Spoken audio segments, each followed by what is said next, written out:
thevoicebeforethevoid.net. Yonaguni Monument. From Wikipedia. Read by The Voice Before the Void. Yeah. Oh. The Yonaguni Monument. Yonaguni. It was Guni. No. Whatever. What's whatever? What? The Yonaguni Monument. Oh my god, you're so radical. Also known as the Yonaguni Island Submarine Ruins, is a submerged rock formation off the coast of Yonaguni, the southernmost of the Ryukyu Islands in Japan.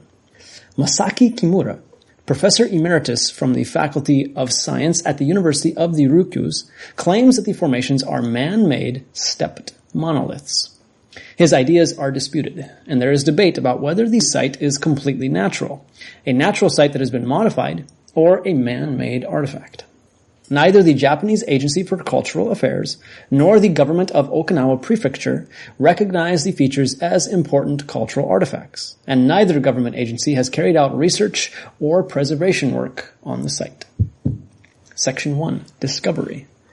The sea off Yonaguni is a popular diving location during the winter months due to its large population of hammerhead sharks. Who? In 1987, while looking for a good place to observe the sharks, Kihachiro Aratake, a director of the Yonaguni Cho Tourism Association, noticed some singular seabed formations resembling architectonic structures. Shortly thereafter, a group of scientists directed by Masaki Kimura of the University of the Ryukyus visited the formations. The formation has since become a relatively popular attraction for divers despite strong currents. In 1997, Japanese industrialist Yasuo Watanabe sponsored an informal expedition including writers John Anthony West and Graham Hancock, photographer Santa Faia, geologist Robert Schoch, a few sport divers and instructors, and a film crew for Channel 4 and Discovery Channel. Another notable visitor was freediver Jacques Mayol, who wrote a book on his dives at Yonaguni. Section 2. Main features. The monument consists of medium to very fine sandstones and mudstones of the lower Miocene Yaeyama group, believed to have been deposited about 20 million years ago. Most of the formations are connected to the underlying rock mass, as opposed to being assembled out of freestanding rocks. The main feature, the monument proper, is a rectangular formation measuring about 150 by 40 meters and about 27 meters tall. The top is about 5 meters below sea level. Some of its details are said to be 2 closely spaced pillars, which rise to within 2.4 meters of the surface, a 5-meter wide ledge that encircles the base of the formation on 3 sides, a stone column about 7 meters tall, a straight wall 10 meters long, an isolated boulder resting on a low platform, a low star-shaped platform, a triangular depression with 2 large holes at its edge, an L-shaped rock. Section 3. Interpretations. Natural formation. Some of those who have studied the formation, such as geologist Robert Schoch of Boston University, state that it is most likely a natural formation, possibly used and modified by humans in the past. Schoch observed the sandstones that make up the Yonaguni Formation to, quote, contain numerous well-defined, parallel bedding planes along which the layers easily separate. The rocks of this group are also crisscrossed by numerous sets of parallel, vertically oriented joints in the rock. These joints are natural, parallel fractures by which the rectangular formations seen in the monument likely formed. Yonaguni lies in an earthquake-prone region. Such earthquakes tend to fracture the rocks in a regular manner. Unquote. He also observes that on the northeast coast of Yonaguni, there are regular formations similar to those seen at the monument. Schoch also believes that the, quote, drawings, unquote, identified by Kimura are natural scratches on the rocks.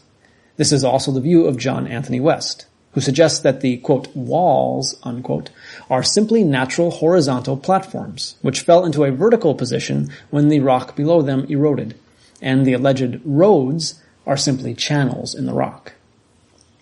Patrick D. Nunn, professor of oceanic geoscience at the University of the South Pacific, has studied these formations extensively and notes that the formations below the water continue in the Sananudai slate cliffs above, which have, quote, been fashioned solely by natural processes, unquote, and concludes in regard to the underwater formations, quote, there seems no reason to suppose that they are artificial, unquote. The existence of an ancient stoneworking tradition at Yonaguni and other Ryukyu islands is demonstrated by some old tombs and several stone vessels of uncertain age. Small camps, pottery, stone tools, and large fireplaces were found on Yonaguni, possibly dating back to 2,500 years BCE. Archaeologist Richard J. Pearson notes, however, that these were small communities. Quote, they are not likely to have had extra energy for building stone monuments, unquote. Artificial structures. The flat parallel faces, sharp edges, and mostly right angles of the formation have led some to conclude that the features are man-made. These features include a trench that has two internal 90-degree angles, as well as the twin megaliths that, according to Kimura, appear to have been placed there. These megaliths have straight edges and square corners. However, sea currents have been known to move large rocks on a regular basis.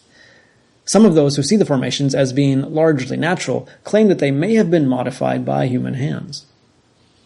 Other evidence presented by those who favor an artificial origin include the two round holes, about 2 feet wide according to photographs, on the edge of the triangle pool feature, and a straight row of smaller holes that have been interpreted as an abandoned attempt to split off a section of the rock by means of wedges found in ancient quarries.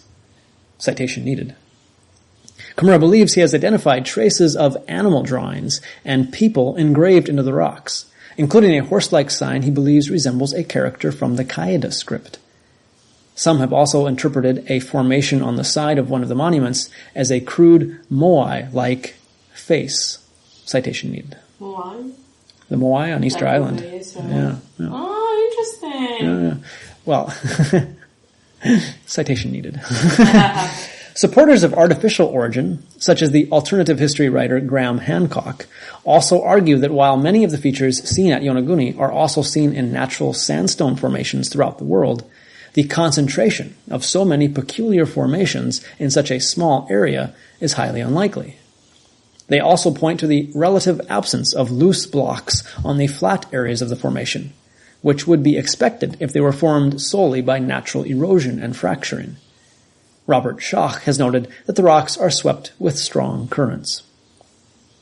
Kimura first estimated that the monument must be at least 10,000 years old, 8,000 years before Christian era, dating it to a period when it would have been above water.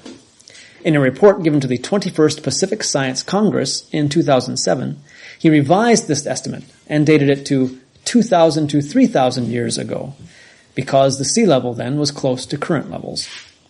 He suggests that after construction, tectonic activity caused it to be submerged below sea level.